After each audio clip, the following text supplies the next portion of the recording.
In fact దానికి వేరే అంటే ప్యారలల్ రూట్ కూడా చాబహార్ ఆల్రెడీ మనం మళ్ళీ ఆపరేషనలైజ్ చేస్తామని కూడా వస్తుంది వార్తలు.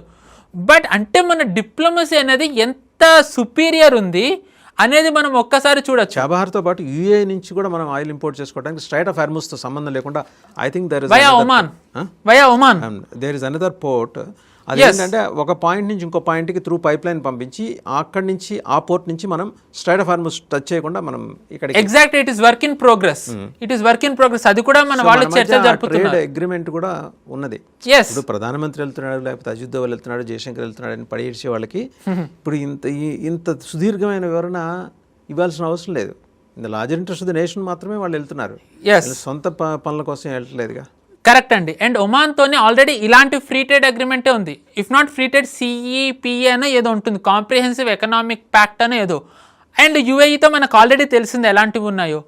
And on top of that యూఏఈకి ఇప్పుడు భారత్ లాంటి పార్ట్నర్ కావాలి, నమ్మదగిన పార్ట్నర్. ఎందుకంటే ఆర్థికంగా వాళ్ళకి ఇప్పుడు చాలా లాస్ ఉంది.